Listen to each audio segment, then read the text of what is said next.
Assalamualaikum warahmatullahi wabarakatuh. Masih di suasana Fitri, malam hari ini, Arah Angin Televisi Republik Indonesia, TVRI spesial akan menghadirkan sosok yang terkenal dengan pendekatan moderat dan inklusif dalam mengenalkan Islam yang ramah dan penuh toleransi di negara yang bineka ini.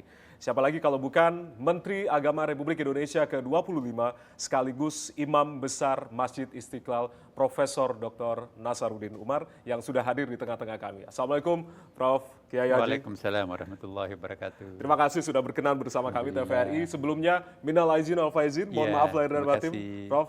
Baik. Kita saling memaafkan. Allah sudah memaafkan semua dosa-dosa kita secara vertikal, hablum minallah ya. Amin. Tapi dosa-dosa vertikal kita, horizontal kita ya, belum minannasnya, sekaranglah saatnya kita. Sekarang Halal saatnya bihalal, saling ya kan? memaafkan ya. Dan suatu kehormatan bagi kami Televisi Republik Indonesia bisa bertemu secara langsung ulama besar tentunya yang sangat menyejukkan ketika bertemu dengan Prof. Nasaruddin begitu. Prof, bagaimana keadaan kesehatan saat ini? Sehat Prof? Kemarin sempat cedera ya? Alhamdulillah. Iya. Habis disehatkan oleh bulan puasa. Wah, luar biasa. Berkat dari Allah Subhanahu wa taala ya. Berkat dari Allah tentunya Prof saat ini sudah sehat dan bisa kembali bersama kami di momen yang fitri ini tentunya. Berbicara terkait dengan kegiatan sehari-hari, masih olahraga Prof setelah Amin. cedera? Alhamdulillah. Masih ya? Jadi cedera kakinya sedikit ya, masuk lubang ya biasalah. Oh, Tapi sekarang sudah mulai berenang ya. renang ya Prof ya? Ya. Baik. Tenis masih? Ya, selesai dulu. Oh, oke. Harus istirahat 3 Harus bulan. diselesaikan dulu ya pengobatan. Baik, Prof berbicara terkait dengan konteks negara kesatuan yang bineka ini, begitu. Nah, bagaimana kemudian tentunya Kementerian Agama bisa memainkan peran agar keagamaan dan juga kebangsaan ini bisa berjalan secara seiringan, Pak Kiai? Iya, saya kira contoh yang paling baik untuk berbicara tentang relasi harmonis antara negara dan kebangsaan serta Islam atau agama adalah Indonesia. Negara yang paling plural di muka bumi ini, di kolom langit ini adalah Indonesia. Anda bisa lihat, para pemirsa bisa menyaksikan, ada nggak negara seplural Indonesia? Tidak ada negara di kolom langit ini yang memiliki 15.000 pulau, memiliki 700 bahasa daerah, tidak saling mengenal satu sama lain, memiliki ribuan etnik. Luar biasa. Tetapi pada saat yang bersamaan terjadi kerukunan juga yang luar biasa. Maka itu kami di Kementerian Agama mencoba untuk mengupgrade konsep kerukunan itu. Bukan lagi kerukunan antar umat beragama, itu sudah lewat. Ya. Kami akan mencoba mempromosikan kerukunan, trilogi kerukunan. Kalau dulu kan trilogi kerukunan itu kerukunan antar umat beragama, kerukunan internal umat beragama, dan kerukunan antar umat beragama dengan pemerintah. Jadi untuk upgrade-nya ini apa, Prof? Itu sudah lewat dan sudah oke semuanya kan. Ya. Nah, kita akan mengupgrade triloginya itu kerukunan antara manusia dengan Tuhannya dan kerukunan antara manusia dengan alam semestanya. Baik. Nah, selama ini kan alam semesta itu kita tidak sedang baik-baik saja. Terjadi pembakaran hutan, terjadi perusakan alam, terjadi pencemaran sungai, terjadi pemanasan global. Itu artinya kita nggak rukun dengan alam. Makin tidak rukun manusia dengan alam, mengundang kiamat akan datang lebih awal. Nah, pada saat bersamaan juga kita ingin rukunkan kembali antara umat dengan agamanya, dengan cara mendekatkan umat beragama dengan Tuhannya. Jadi kalau Tuhan itu dekat dengan hambanya dan hambanya lebih dekat juga kepada Tuhannya, maka sebetulnya akan terjadi kehidupan kemanusiaan yang harmonis. Ya. Nah, ini yang kita akan tingkatkan sekarang ini. Kami akan mengembangkan apa yang kami silakan dengan teologi hijau ya. Teologi hijau? Ya, tapi bahasa Inggrisnya itu ekoteologi. Ekoteologi. Ekoteologi itu artinya selama ini kan teologi falsafah keagamaan yang kita praktekkan itu lebih kepada maskulinitas ya. Jadi seolah-olah Tuhan itu struggling, menakutkan, mengerikan, mengancam dan seterusnya. Padahal Tuhan memperkenalkan dirinya Bismillahirrahmanirrahim, Maha Pengasih, Maha Penyayang. Ya. Jadi Tuhan atau Allah SWT itu sebetulnya dalam Islam ya lebih menonjol sebagai feminine God daripada masculine God. Oh, oke. Sedangkan kita lihat nabinya pun juga sama kan, mengikuti Tuhannya, lebih menonjol sebagai feminine prophet daripada masculine prophet. Jadi sangat nurturing, bukan struggling ya. maskulin. Kitab sucinya pun juga sangat-sangat feminin, sangat lembut. Kita lihat ya, Bismillahirrahmanirrahim 114 kali terulang dalam Quran. Itu kan tidak pernah kita mengenal basmalah lain. Bismillahirrahmanirrahim wal Jabbar, dengan nama Allah yang maha keras dan maha pemaksa, ya kan. Bismillahirrahmanirrahim wal Mutakabbir, dengan nama Allah yang maha pendendam dan maha sombong, nggak ada. Yang ada selalu Bismillahirrahmanirrahim. Jadi kitab sucinya feminin, nurturing, nabinya feminin, nurturing, Tuhannya juga feminin, nurturing. Tapi kok umatnya over maskulin. Over maskulin umatnya. Ini jangan sampai kita seperti itu. Jadi ya, Prof. kita ingin demaskulinisasi umat beragama. Apa itu maskulin? Wah, sedikit-sedikit marah, sedikit-sedikit berantem, rusak, bongkar, timbun, tebang, pangkas, rusak, dan pokoknya over maskulin lah. Walaupun kita memang sebagai khalifah di muka bumi, tapi kan tidak boleh melampaui batas kan. Wala tusrifu. Nah inilah yang kita akan coba kembangkan, bagaimana menciptakan sebuah teologi yang hijau, teologi ekoteologi ya. Bersahabat dengan lingkungan, bersahabat dengan sesamanya. Pendekatan kita pun juga itu pendekatan cinta, ya kan. Nah itulah yang kami kembangkan juga dalam kurikulum yang kita kembangkan ini.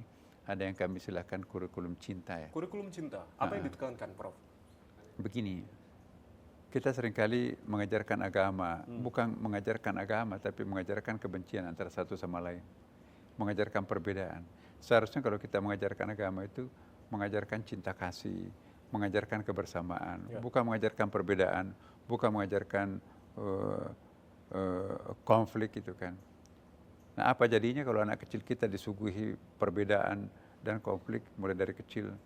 Jadi nanti kalau gede itu gampang terpancing ya. Sedikit saja disulut itu bisa nanti terbakar lagi. Nah Indonesia yang plural kayak gini perlu diikat dalam suatu ikatan yang sangat kuat. Bukan hanya koeksistensi yang kita perlukan. Tapi the real tolerance. Beda koeksistensi dan beda toleransi. Kalau koeksistensi saya sering mencontohkan, Anda di sana, kami di sini, you di situ kan. Kita masing-masing hidup tidak saling mengganggu. Tapi not enough, tidak cukup. Kita perlu ada ikatan yang sangat primordial. Kita pertama-tama kita harus ingat bahwa kita ini kan sama-sama anak cucu Adam kan. Bani Adam, ukhuwah basyariyah. Yang kedua kita kan juga sama-sama sebagai NKRI. Ya kan, warga NKRI itu kita punya ikatan kenegaraan yang sangat kuat, kebangsaan. Jadi ukhuwah wataniyah. Dan yang paling penting juga kita dipersaudarakan oleh sejarah panjang. Kita pernah hidup di bawah penjajahan yang sangat lama oleh Belanda terutama kan, more than 200 tahun. Nah kita ingin menganggap menjadikan peristiwa penjajahan masa lampau itu sebagai tali silaturahim antara kita. Kita sama-sama pernah korban. Nah ini ukhuwah tarihiyah, persamaan historis nih. Nah kalau ikatan-ikatan ini ikut memperkuat tali persaudaraan kita, itu tidak ada satupun yang bisa mengacak-acak Indonesia. Nah inilah yang kami akan kembangkan di Kementerian Agama, bagaimana menciptakan suatu kohesi sosial yang sangat bersatu ya, satu sama lain, sangat powerful. Nah Indonesia menduduki posisi silang sekarang ini, sangat riskan untuk masuknya budaya dan provokasi dari luar ya kan. Karena negara kita itu bukan saja indah ya, tetapi juga sangat nyaman ya kan. Kita berada di garis khatulistiwa itu. Kalau bola dunia itu dibelah dua, persis kita Indonesia terbelah itu kan. Jadi kita tidak perlu pakaian musim dingin, tidak perlu pakai musim panas. Kita juga tidak perlu mobil jeep untuk musim dingin, anti slip. Kita juga tidak perlu mobil musim panas ya. Mobil sepanjang masa, batik sepanjang masa, nggak ada masalah. Di sana kan, aduh kalau orang yang pernah hidup di Amerika, saya dulu sekolah di Kanada ya, minus 40 derajat itu. Itu Masya Allah, sepatunya pakai sepatu, kita pakai sepatu. Pakai sepatu sampai di sini lagi kan. Persiapan yang ekstra ya Prof ya? Itu lebih berat pakaiannya daripada badannya kayaknya. Nah, jadi inilah yang kita syukuri di Indonesia ini. Saya tuh sangat-sangat mengajak kita semuanya untuk bersyukur karena mendiami Indonesia yang sedemikian indah ini. Kalau kita ke luar negeri itu indahnya itu seminggu 2 minggu aja. Tapi kalau turis-turis ke Indonesia itu pinginnya tinggal di sini kan. Kenapa? Karena enak, siang dan malamnya berimbang. Kalau di sana kan kadang-kadang saya pernah di Saint Petersburg itu kan, malamnya cuma 45 menit. Jadi sholat maghrib, isya, subuh langsung. Langsung subuh. Oh, gimana bisa tidur siang, Iya. tidur malam, matahari di atas ya kan. Nah kalau di sini kan enak, tuh 12 jam siang, 12 jam malam gitu ya. Semuanya serba teratur. Artinya kita harus lebih banyak bersyukur begitu ketika hidup di Indonesia, Prof. Ya. Benar-benar. Nah, tadi apa yang sudah disampaikan oleh Prof. Nasaruddin ketika berbicara toleransi artinya tidak hanya sebatas hidup berdampingan, koeksistensi, tapi juga rasa saling mencintai juga harusnya Iya, rasa benar. cinta kasih begitu ada di dalamnya. Tapi Prof berbicara terkait dengan refleksi di Hari Raya Idul Fitri kali ini. Kita kembali lahir fitrah begitu. Tadi Prof Nasaruddin mengatakan bahwasanya memang kita sebagai manusia seharusnya jangan over maskulin begitu. Artinya bagaimana kemudian kita ketika tadi Tuhan yang maha feminim lalu juga kitab sucinya juga ajaran-ajarannya juga yang begitu feminim. Tapi dengan kesombongan kita sehingga pada akhirnya kita tadi over maskulin. Apa yang kemudian harusnya menjadi refleksi di bulan yang tentunya penuh dengan keberkahan ini? Puasa itu kan melatih kita untuk menjadi feminin. Ya, menahan diri, tidak makan, tidak minum, tidak berhubungan suami istri. Ya, kita diminta untuk berkasih-kasihan satu sama lain. Ada zakat fitrah, ada zakat mal, ya kan. Kita diajak untuk melakukan kebersamaan, makan sahur berjamaah satu keluarga, ya kan. Buka puasa berjamaah, sholat tarawih berjamaah, kemudian sholat lail, kemudian juga itikaf berjamaah. Jadi banyak sekali rangkaian ibadah Ramadan ini mengajak kita untuk menjadi feminin. Dan ini artinya kita harus meninggalkan kualitas over maskulin tadi. Nah, kalau bulan Ramadan tidak mampu menjinakkan diri kita, maka bulan apa lagi yang kita harapkan kan? Jadi kalau orang nggak mungkin sadar setelah ditempa Ramadan, jangan-jangan memang penghuni neraka lah. Luar biasa tuh. Allah memberikan satu bulan dengan plus Lailatul Qadarnya itu tidak pernah diberikan oleh umat lain. Nabi Nuh usianya itu 950 tahun berdakwah kan. Nah kita kan hanya 70 tahun. Walaupun tidak panjang umur, badannya kecil seperti ini. Badannya Nabi Adam itu dalam hadis itu 60 siku, jadi sama tingginya menara itu kan. Umurnya panjang-panjang, tapi nggak ada Lailatul Qadarnya. Kita memang usianya pendek, tapi ada kelipatan-kelipatan kan. Bayangkan kalau Adinda hidupnya nanti 70 tahun. 70 tahun kali 1000. Karena tiap tahun kan kita dapat Lailatul Qadar itu. Sama dengan sekian. Bahkan dalam ilmu tafsir itu disebutkan, kata 1000 itu sebetulnya bukan 1000 aja. Ribuan. Karena angka paling tinggi pada waktu Arab turunnya Al-Quran itu adalah angka 1000 ya kan. Jadi mestinya diartikan ribuan tahun atau beribu-ribu tahun. Angka maksimum, bukan hanya 1000 loh. Berarti intensitas pendayagunaan umur kita itu umat Nabi Muhammad itu sangat bagus ya. Nah kembali lagi ke persoalan Idul Fitri. Jadi ini kan sebetulnya apa artinya Id? Dari kata ada ya'udu kembali. Jadi kita kembali breakfast. Al-Fitr itu kan breakfast. Karena kemarin kan kita nggak boleh breakfast, kenapa? Karena puasa. Nah sekarang kita kembali berbuka puasa. Tapi kalau Idul Fitra lain lagi, kita kembali ke jati diri kita semula kan. Mungkin karena kita sudah ditempa selama Ramadan penuh, maka kita kembali seperti bayi sekarang ini. Kita kembali ke fitrah kan. Nah fitrah ini artinya apa? Fitrah itu kita kembali kepada kesucian diri. Anak yang baru lahir itu kan fitrahnya bersih.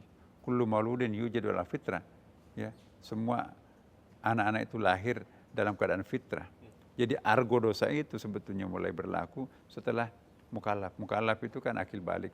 Menstruasi bagi perempuan, mimpi basah bagi laki-laki atau berumur 15 tahun. Sebelumnya itu kita nggak ada dosa. Ya, kenapa? List dosa atau argo dosa itu setelah akil balik. Ya, sampai nanti uzur. Apa itu uzur? Artinya pikun lah. Sudah nggak akil balik lagi itu kan. Jadi masa perjalanan argo dosa itu hanya masa intensif balik sampai uzur. Jadi kalau ada orang meninggal sebelum akil balik, jangan tanyakan agamanya apa, masuk neraka atau enggak. Ya, kalau kita lihat dalam Al-Quran, semua orang yang belum akil balik itu pasti masuk surga kan. Kan nggak ada dosanya kan. Nggak mungkin dong masa dibakar di surga nggak ada dosanya. Sedangkan dosa itu ukurannya pada saat akil balik. Akil balik sampai uzur ya, Prof. Baik, kita masih tentunya berbincang bersama dengan Prof. Nasaruddin Umar. Usai jeda kita masih akan kembali mengulik terkait dengan tema kita di kesempatan kali ini, harmoni iman dan kebangsaan. Usai jeda kami akan kembali.